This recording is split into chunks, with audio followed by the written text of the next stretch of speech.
Going to Disney World or Universal Studios soon, but you're not sure what to wear?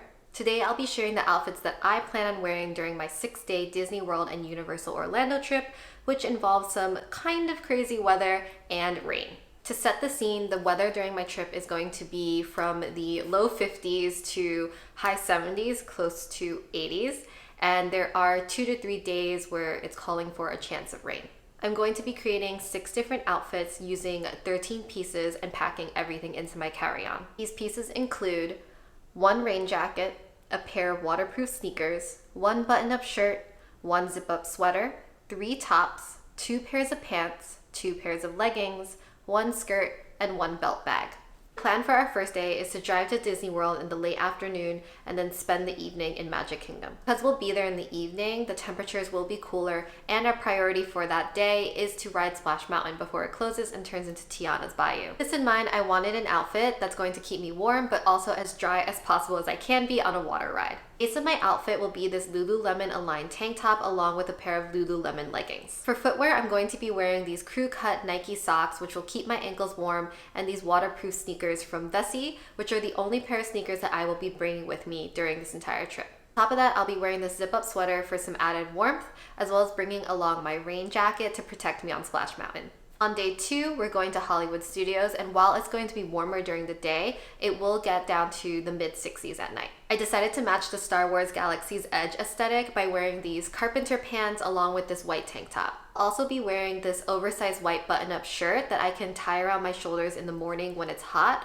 and then also wear it kind of like a light jacket in the evening when it gets cooler. We'll be spending our next day at EPCOT and eating around the World Showcase during the Festival of the Arts. This will also happen to be the warmest day that we have there. Because we'll be doing a lot of eating that day, I want to wear something with a stretchy waist so I can still be comfortable even if I'm terribly full. I'll be wearing the same oversized button-up and white tank top from yesterday, but instead of my carpenter pants, I'm going to be wearing this black satin midi skirt with an elastic waist. Our last day in Disney World, we're going to go back to Magic Kingdom since we didn't have a full day on our first day.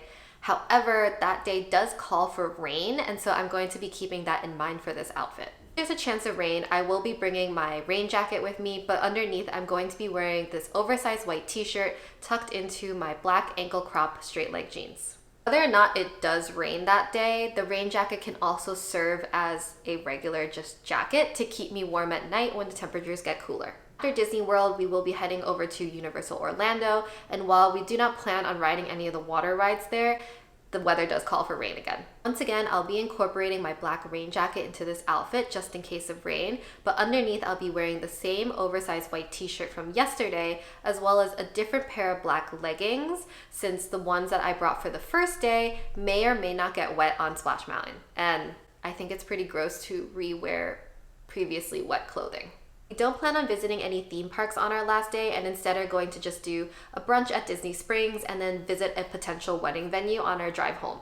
It is supposed to clear up this day, so I'll be wearing my oversized white button-up on top of my Lululemon aligned tank from day 1 and my black leggings from yesterday.